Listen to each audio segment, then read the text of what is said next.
Assalomu alaykum. Dasturlarimiz davom etadi. Mamlakatimizda 45 million gektarga yaqin yer maydoni bor.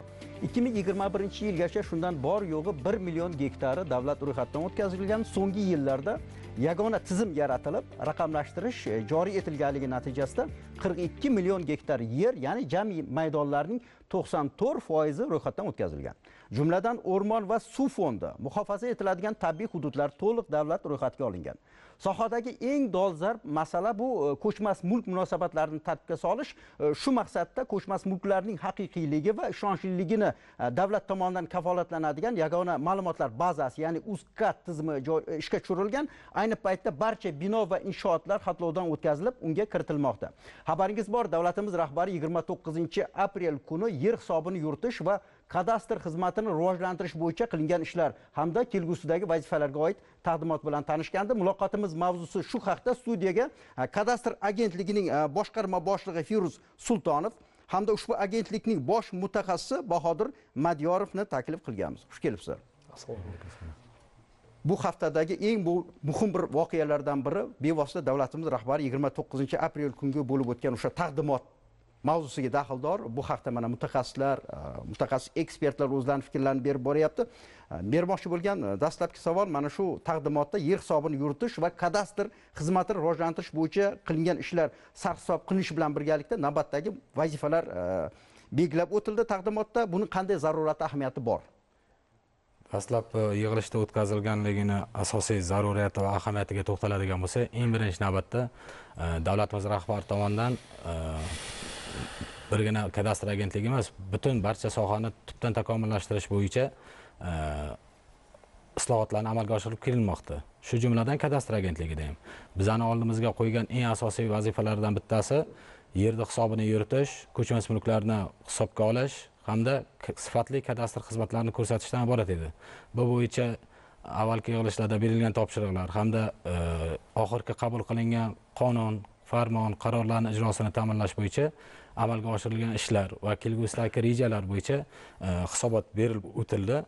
Bunda asosiy maqsad aholi va tadbirkorlarga yengillik yaratish, qulaylik yaratish, ya'ni tizimni ochiqligini ta'minlash bo'yicha eng asosiy masala shunga qaratilgan bo'ldi. Ya'ni kelgusida aholiga qanday yengillik yaratiladi?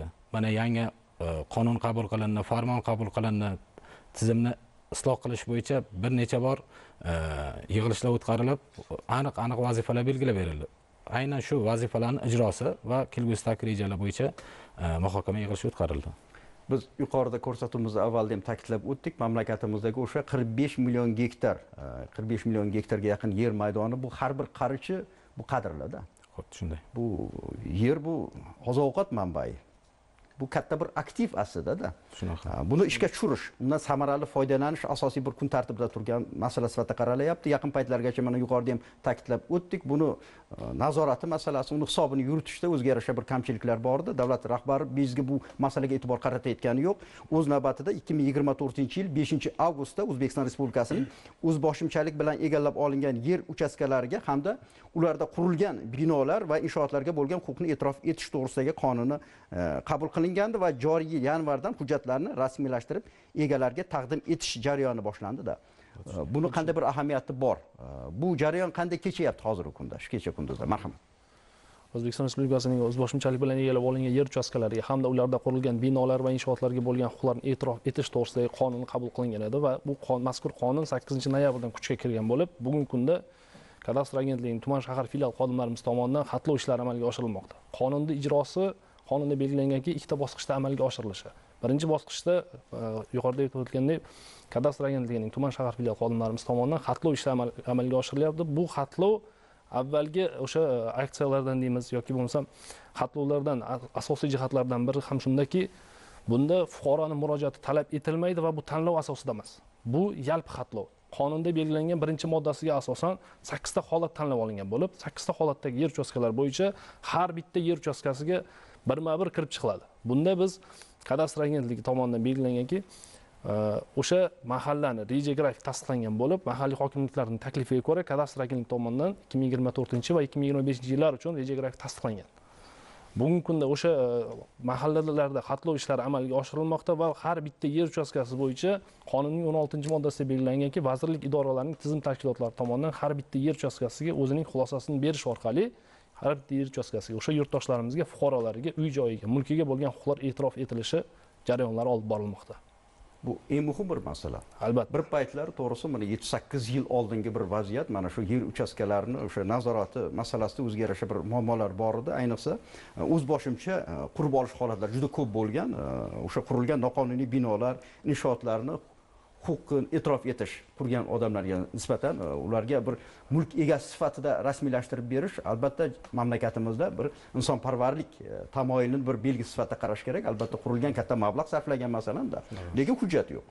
Uni aktiv sifatida foydalana olmaydi masalanda. Albatta bu juda katta bir insonparvarlik humanizm sohasida bu sohada qilingan bir ish sifatida buni alohida ta'kidlash kerak. O'z navbatida mana shu 5-mart kungi prezidentimizning alohida farmoni ham qabul qilindi.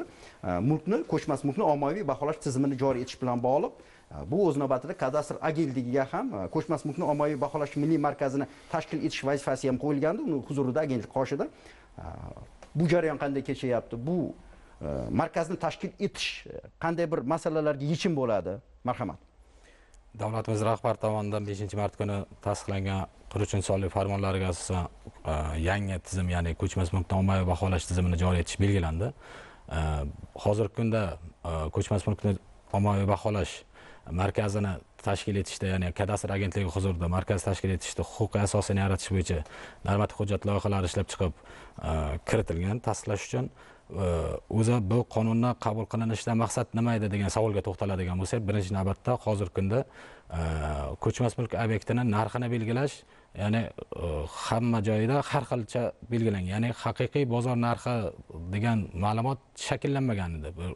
Shu ma'lumotlarni shakllantirish, bu qonunni qabul qilinishidan eng asosiy maqsaddan biri bu asosiy adolatli soliq solish tizimiga o'tish. Ya'ni bir xil ko'chmas mulk obyektiga bir xil qiymatda soliqlarni hisoblashni joriy qilish.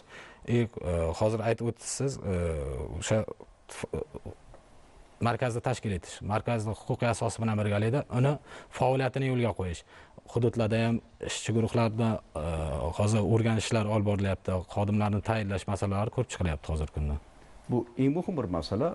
Bizga bu masalaga alohida bir prezident hujjati qabul qilinganligi ham bejiz emas. Shu paytgacha masalan joylardagi o'sha kadastr bo'limlarida bino quriladi. Masalan, u turar joy bo'lishi mumkin yoki noturar joy bo'lishi mumkin. Uni qiymati aks ettirilishi kerak. Lekin unga asos bo'ladigan bir mezon, bir mexanizm mavjud emas edi, masalan. Kadastr qiymati bor edi, lekin bozor bahosiga nisbatan keskin farq mavjud edi o'rtada. Buni sababi ham o'z navbatida buni qandaydir ilmiy asoslangan, shunga yaqinlashtiradigan bir tizim zarur edi. Shunaqa. Shu markazni tashkil etilganligi ham bejiz emas. Mana shu ko'chmas mulkni ommaviy baholash milliy markazi. Bu markaz o'sha bozor bahosidagi kadastr qiymatini ishlab chiqarib beradi. Masalan, turar joy bo'ladimi, noturar joy bo'ladimi, to'g'rimi? Albatta. Muhtaram ishtirokchilar, mana shu kadastr qiymati bilan, mana ko'chmas mulkni kadastr qiymati bilan haqiqiy bozor bahosi o'rtasida katta farq bor. Hozir ham kecha kunduzda ham to'g'risi hech kimga sir emas. Albatta bu munosabatlarni tartibga solmasligi o'sha mulkdorni, ko'chmas mulk egasini ertaga sotmoqchi bo'lsa masalanda yoki uni aktiv sifatida foydalanmoqchi bo'lsa o'ziga yarasha muammolar paydo qilardi-da. Shunday. Buni yechimi masalasi qanday bir tartibga solinyapti hozirgi kunda? Buni yechimini tartibga solish bo'yicha ommaviy baholash uslubiyatini belgilangan tartibda ishlab chiqish bo'yicha farmonda vazifa ketgan. Bu loyiha ishlab chiqilyapti. Shuningdek, barcha jarayonlarni tizim orqali amalga oshirilishi, ya'ni shaffof bo'lish nuqtai nazaridan buni qisqacha to'xtaladigan bo'lsak, qanaqa jarayonda o'zi amalga oshiriladi ommaviy baholash? Ommaviy baholash ishlari yuqorida ta'kidlab o'tganingizdek, USCAT yagona axborot tizimiga ma'lumotlar to'liq shakllantirib bo'lgandan so'ng, ya'ni hozirgi kunda qariyb 94% ma'lumotlar shakllantirilgan. Ushbu 94% ma'lumotlardan foydalangan holda, ya'ni har bir ko'chmas mulkda aniq chegarasi, koordinatalari, ya'ni joylashgan joyi, unga qulay sharoit yaratilganiga, kommunikatsiyalarni mavjud emasligidan kelib chiqib, barcha ko'chmas mulk obyektlari ommaviy baholanadi. Ya'ni bunda har bir ko'chmas mulkda birma-bir joyiga chiqib baholash ishlari emas, balki hudud, mahalla, ya'ni bir ko'chalar miqyosida umumiy baholash ishlari amalga oshiriladi. Baholash ishlari amalga oshirilgan obyektlar to'g'risidagi ma'lumotlar jamoatchilikka e'longa beriladi. Ya'ni u har bir fuqaro o'ziga tegishli bo'lgan obyektning bahosini ko'rishi, unda e'tirozlari bo'lsa, murojaatlar qilish imkoniyatlari yaratiladi va ushbu murojaatlar asosida baholash ishlari ko'rib chiqiladi yana qaytadan. Bu yerda ochiqlik, shaffoflik ta'minlanadi. Qog'oz tizim orqali amalga oshiriladi. Qog'oz shaklida emas, barchaga ommaga e'lon qilinadi baholash ishlari yakunlangandan keyin. Bu masalada mana ilg'or xorijiy davlatlar tajribasi qanday? Qanday yo'lga qo'yilgan chet elda, xorij davlatlarda, masalan, rivojlangan davlatlarda? Hozirgi kunda respublikamizda amalga oshirilayotgan ommaviy baholash ishlari ham xorij davlatlari tajribasini o'rgangan holda ularni boyagi eng yaxshi taraflarini inobatga olib, o'zimizda ham joriy etish ishlari amalga oshiryapti. Ya'ni xorij davlatlarda ham ilg'or rivojlangan davlatlarda barchasida, deyarli barchasida ommaviy baholash orqali mulkni qiymatini aniqlash ishlari olib boriladi hozirgi kunda. Ko'chmas mulkni bahosi o'zgarib turadi-da. Bozor bahosini aytadigan bo'lsak, o'zgarib turadi. O'z navbatida shunga yaqinlashtirish haqida gap ketyapti bu yerda. Juda katta soha mutasaddilariga mas'uliyat yuklaydi-da, haqiqiy bahosini topishdi, shunday emasmi? Shunday, xuddi shunday. Bu ommaviy baholashda ham bu doimiy o'zgarib turadi. Chunki yillar kesimida, boshqa misol uchun aytaylik, o'sha ko'chmas mulklar, aholi va tadbirkorlarning ko'chmas mulklari jamoat va davlat ehtiyoji uchun buzilishga, snosga tushadigan holatlarda ham bu narsa o'sha ommaviy baholashdan kelib chiqqan qiymatdan yoki oldi-sotdi hujjatlarini rasmiylashtirish, notarial harakatlarni rasmiylashtirishlar ham mana shundan kelib chiqib hisob-kitob qilinishi belgilangan. Bu aholi va tadbirkorlarning yillar, hozir aytganimizdek, bugungi kun bilan 10 yildan keyingi davr mobaynidagi vaqt oralig'idagi o'sha tadbirkorlarning aktivlarini yillar kesimida o'sib borishini, aktivini qulay shart-sharoit yaratish maqsadida ham mana shu narsa belgilangan. O'z navbatida savol paydo bo'lyapti. Biz ko'rib turgan teletomoshabinning ko'nglida o'tganligi shak shubha yo'q. Bu savolni masalan ko'chmas mulkni kimdandir sotib olgan mulkdor sifatida fuqaro, qaysi bir fuqaroda, unda notarial hujjat rasmiylashtirib berilganda, unda notarial hujjatda aks ettirilgan ko'chmas mulkning bahosi hamda. Jarayon qanday kechadi? Nimaga? Notarial hujjat qaytadan rasmiylashtiriladimi? Bu mexanizm qanday amalga oshadi? Bu bo'yicha farmonda aniq vazifa belgilangan, ya'ni 26-yilning oxirigacha ko'chmas mulkni ommaviy baholash to'g'risidagi qonun loyihasini ishlab chiqish vazifasi qo'yilgan. Mazkur qonunga asosan barcha normativ qonun osti hujjatlari tartibga solinadi, ya'ni qayta ko'rib chiqiladi. O'sha qanaqa tartibda hisoblanadi, kimga tatbiq etiladi, qanaqa tartibda ishlaydi, ya'ni tizimlashtiriladi. Bu masalaga ham farmonda vazifa belgilab ketilgan. Yuqorida aytib o'tdi, 25-yil 1-noyabrgacha Iqtisodiyot va Moliya vazirligi hamda kadastr agentligiga vazifa belgilangan. Ya'ni ommaviy baholash ishlarini amalga oshirish bo'yicha ko'chmas mulkni bozor bahosi to'g'risidagi ma'lumotlarni to'plash, qayta ishlash, tahlil qilish bo'yicha ko'chmas mulk bozori monitoringi axborot tizimi, ko'chmas mulkni bozor narxiga yaqin bo'lgan qiymatini aniqlash bo'yicha ko'chmas mulkni ommaviy baholash avtomatlashtirilgan axborot tizimlari ishlab chiqiladi. Ya'ni barchasi tizim orqali amalga oshiriladi. Biz yuqorida davlatimiz rahbari tomonidan qabul qilingan 5-mart kungi farmonda shu ko'chmas mulkni ommaviy baholash tizimini joriy etish bilan bog'liq bir jarayonlarni huquqiy asos sifatida qarayapmiz-da. O'z navbatida ushbu hujjatda ommaviy baholash ishlari bir nechta bosqichda amalga oshirish kuzatilishi qayd etilgan. Yuqorida qisman bo'lsa ham to'xtalib o'tdik.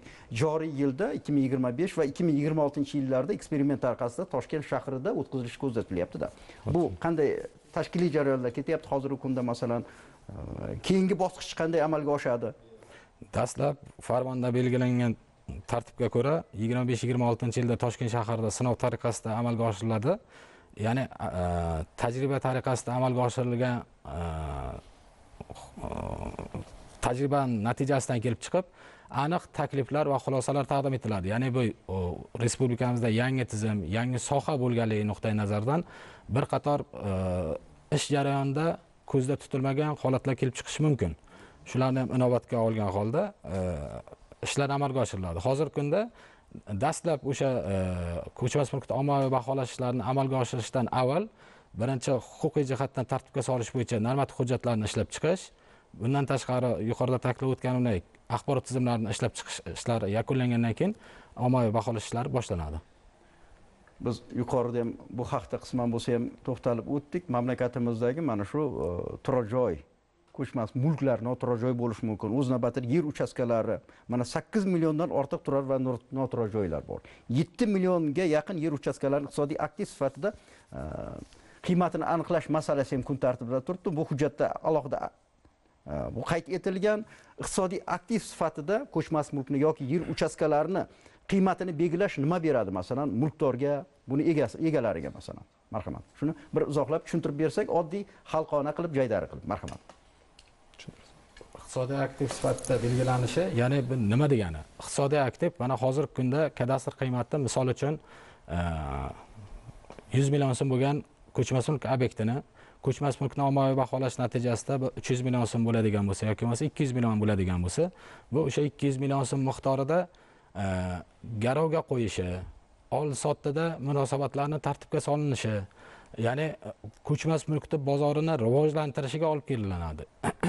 Ya'ni aniq bozor bahosiga yaqin bo'lgan narxda. Sir emaski, barcha obyektlarni hozirgi kunda oldi-sotda, garovga qo'yishda, kadastr qiymatida, bundan tashqari aytganlaridek sinosda baholanganda hammasida o'rtasida tafovut bor edi. Ya'ni fuqaro o'zini yonidan qo'shimcha pul xarajat qilgan holda obyektini baholash ishlarini amalga oshiriladi. Va bu tizim joriy qilingandan keyin baholash ishlariga qayta o'lchovishlarni amalga oshirib, baholatishga zarurat qolmaydi. Biz mana yuqorida ham aytdik, xatlov jarayonlari kechyapti ko'chmas mulk obyektlarini da. Kadastr hujjatida bor, masalan, o'sha obyektni shu hududda, o'sha yer uchastkasida barpo etilgan ko'chmas mulkda, ba'zilari yangitdan qurilgan, masalan, bu narsalar ham hammasi aks etadimi endi xatlov jarayonida bu narsalarni yoki ommaviy baholash jarayonida? Albatta bu qonunda birinchi moddasida yuqorida ham aytib o'tdikki, 8 ta holat tanlab olingan bo'lib, 8 ta holatni siz aytgan holatimiz hujjatlari o'sha aholi va yakka tartibdagi tadbirkorlar yoki bo'lmasam rezident bo'lgan yuridik shaxslar tomonidan hujjatlari mavjud bo'lib 2018-yil 1-mayga qadar ortiqcha egallangan yer maydonlari misol uchun yoki bo'lmasam birinchi holat o'sha qonunning birinchi moddasi birinchi holatida 2018-yil 1-mayga qadar fuqarolar tomonidan yakka tartibdagi uy-joy qurish orqali o'z boshimchalik bilan egallab olingan yer uchastkalari. Undan avvalgi 2018-yildagi Vazirlar Mahkamasining 461-sonli bir martalik umumdavlat aksiyasi doirasida egalik huquqlari e'tirof etilishi oxiriga yetmagan hollariga va tuman shahar hokimliklarining qarori bilan o'sha yakka tartibdagi tadbirkorlarga yer ajratilgani, lekin tasdig'i viloyat darajasida hal etilmagan hollarga, bog'dorchilik, uzumchilik shirkat xo'jaliklaridagi egallangan yer uchastkalariga, davlat o'sha kichik sanoat zonasi hududidagi joylashtirilgan yakka tartibdagi tadbirkorlarga va kichik sanoat zonasi o'sha joylashtirilgan tadbirkorlar va davlat orderi bilan mulk huquqi e'tirof etilgani, lekin yer uchastkasiga bo'lgan huquqlar e'tirof etilmagan yoki bo'lmasam oxirgi yakuniy holatimiz tuman shahar hokimi qarori bilan mulkiga nisbatan mulk huquqi e'tirof etilgani, lekin yerga nisbatan huquqlar e'tirof etilmay qolgan hollarni o'z ichiga oladi qonun. Mazkur holatni aniqlash uchun mana 8 ta holat yuqorida sanab o'tdik. Mana shu 8 ta holatni aniqlab olish uchun ham xodimlar tomonidan, o'sha vakolatli organlar tomonidan 8 ta holat bo'yicha har bitta yer uchastkasi bo'yicha xatlov ishlari amalga oshiriladi va kadastr agentligi tomonidan ishlab chiqarilgan avtomatlashtirilgan axborot tizimining nomi e'tirof.kadastr.uz sayti orqali aynan mana shu tizim orqali muhokamada ko'rib chiqilishi belgilangan. Bugungi kunda qonun ijrosi yuzasidan bugungi kunda 260 mingdan ortiq bo'lgan ko'chmas mulk obyektlari xatlovdan o'tkazilgan bo'lib, 74 mingdan ortiq bo'lgan yer uchastkalari Vazirlar Mahkamasining o'sha vazirlik idoralarining tizim tashkilotlari tomonidan qonunning 16-moddasida belgilanganki, o'sha yer uchastkasi bo'yicha har bitta tashkilot o'zining vakolatidan kelib chiqib xulosa berilishi va o'sha jarayonlarda tizim orqali egalik huquqi e'tirof etilishi, ko'rib chiqilishi belgilangan va o'sha ko'rib chiqish jarayonlari ketmoqda. Bugungi kunda qonun ijrosi yuzasidan 200 dan ortiq aholi tadbirkorlarimiz, o'sha yurtdoshlarimizga uy-joyiga va ular egallangan yer uchastkalariga, undagi bino ishotlariga bo'lgan huquqlari e'tirof etildi. Yuqorida 29-aprel kungi prezidentimiz huzurida bo'lib o'tgan taqdimotda mana shu yer hisobini yuritish va kadastr xizmatini rivojlantirish bo'yicha qilingan ishlar sarhisobi jarayonida qabul qilingan qonun hozir ta'kidlab o'tyapmiz va o'z navbatida prezidentimizning 5-mart kungi qabul qilingan farmoni hayotga tatbiq etish bilan bog'liq jarayonlar tahliliga alohida e'tibor qaratildi. Bu jarayonda mana 2025-yil 1-noyabrgacha ko'chmas mulkni ommaviy baholash uslubiyatiga asosan ko'chmas mulk bozori monitoringi hamda ko'chmas mulkni ommaviy baholash avtomatlashtirilgan axborot tizimlarini ishlab chiqish va uni hayotga tatbiq etish masalasi belgilangandi-da. Bu qanday tizim o'zi? Bu tizimni yo'lga qo'yish nima beradi? Bu tizim o'sha ko'chmas mulklarni bozorini monitoringi, ya'ni bu degani dastlab hozirgi kunda realtorlik firmalari yoki bo'lmasa ko'chmas mulk bozori bilan shug'ullanadigan davlat idoralari barcha tashqi manbalardan ma'lumotlarni shakllantirgan holda oldi-sotdi notarial oldi-sotdi harakatlardan bo'layotgan ma'lumotlarni to'plagan holda ma'lumotlar ya'ni bir joyga jamlanadi. Ya'ni tashqi manba ma'lumotlari desak to'g'riroq bo'ladi. Ikkinchisi, ya'ni bu USCAT tizimida shakllangan ma'lumotlar.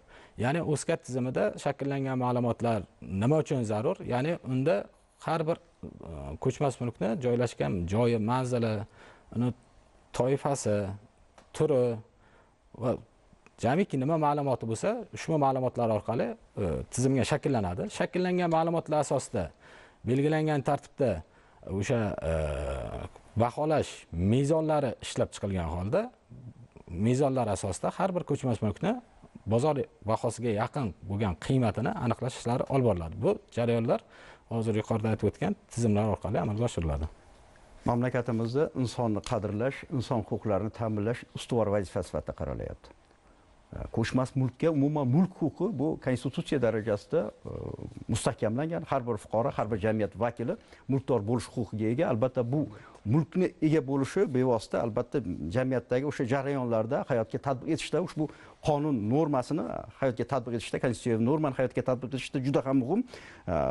O'z navbatida 2026-yil oxirigacha ko'chmas mulkni ommaviy baholash to'g'risidagi qonun loyihasini ishlab chiqish vazifasi ham qo'yilyapti-da. Buni qanday zarurati va ahamiyati bor jarayonlarni tartibga solishdi? Qonunni qabul qilishda zarurati va ahamiyati, ya'ni barcha yuqorida aytganimdek, qonun osti hujjatlarini bir xillashtirish, ya'ni bir-biriga zid bo'lmasligi, ya'ni qonunni asosida tartibga solinishi, ya'ni yuqori turuvchi hujjat hisoblanganligi sababli qonun bilan tartibga solinishi, ya'ni hech bir normativ hujjat buni chetlab o'tmasligi, bir-biriga zid bo'lmasligi sababli qonunni ishlab chiqish ko'zda tutilgan. Bu o'z navbatida mana shu qaysi bir vazirlik, idora tomonidan ishlab chiqilgan qonun osti hujjatdan ko'ra qonun ustunda. Qonuniy bu mustahkamlanadi. Parlamentda qabul qilinadi, prezidentimiz tasdiqlaydi ushbu qonunni. Bu juda ham muhim bu. O'z navbatida jamiyatdagi mana shu 38 millionga yaqin aholini bir xohish irodasi aks etadi-da qonunda. Va eng muhimi mana shu jarayonlar bir xilda mamlakatimizda shu huquqiy normani hayotga tatbiq etish uchun asos bo'ladi-da.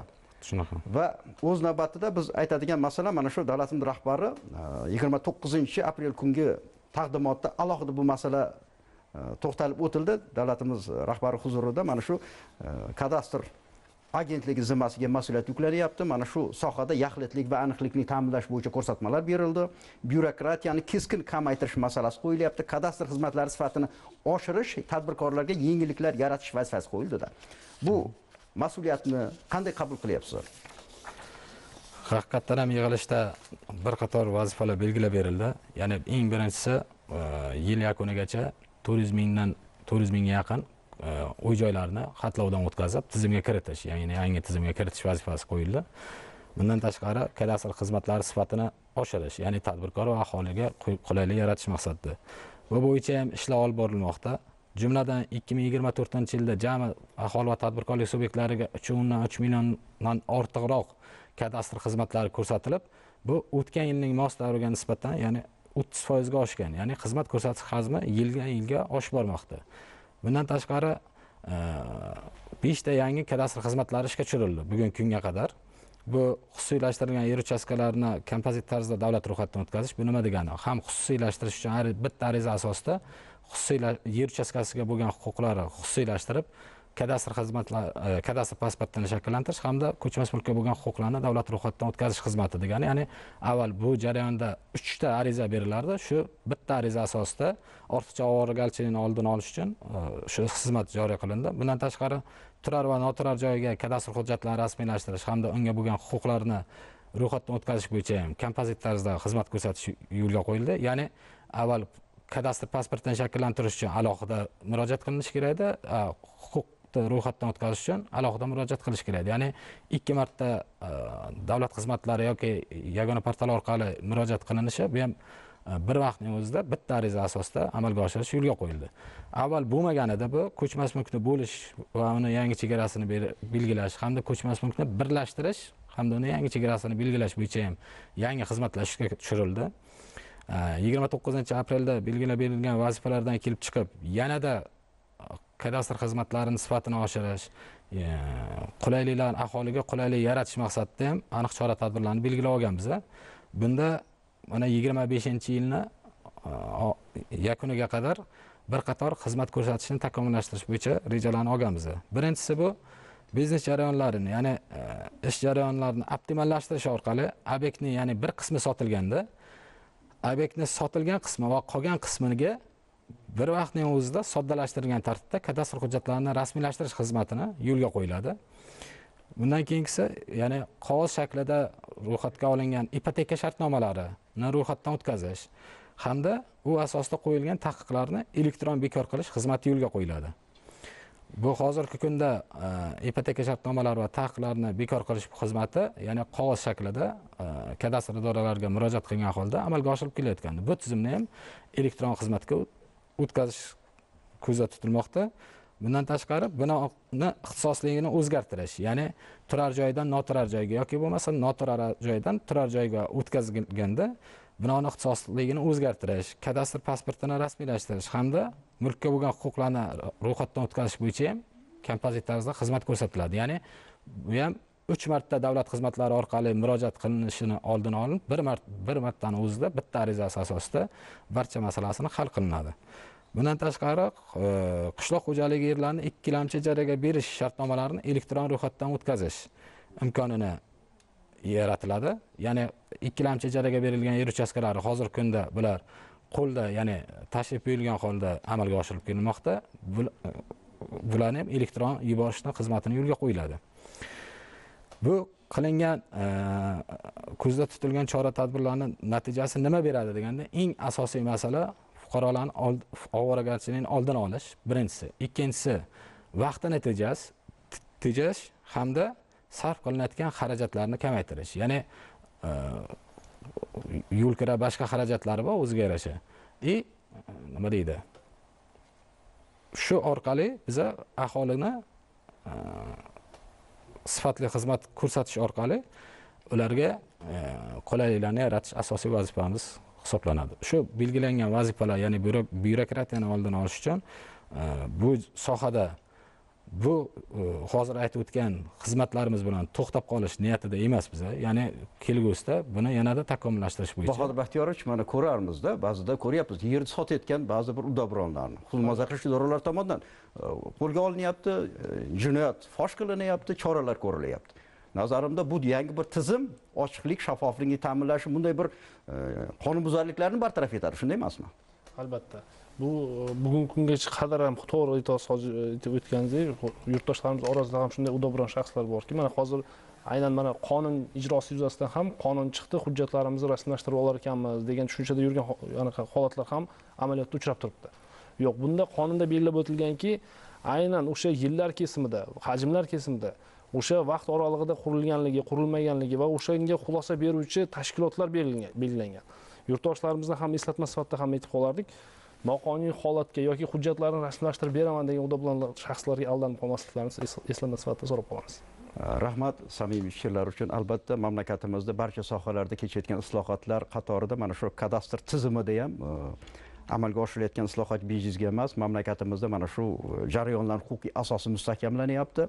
Bu yerda ochiqlik, shaffoflik ta'minlanyapti. Eng muhimi, yer hisobini yuritish va kadastr xizmatini rivojlantirish asosiy masala sifatida qaralyapti. Albatta mana shu yer hisob, yer bu muhim bir aktiv, iqtisodiy aktiv, ta'bir joiz bo'lsa, bu albatta yerni har bir qarichidan samarali foydalanishimiz kerak. Bu umum xalq mulk sifatida qaraladi.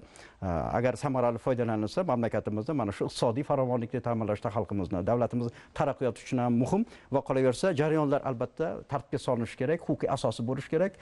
Biz navbatdagi dasturlarimizda ushbu mavzuga qaytamiz. Tashrif uchun bildirgan fikrlar uchun sizlarga rahmat.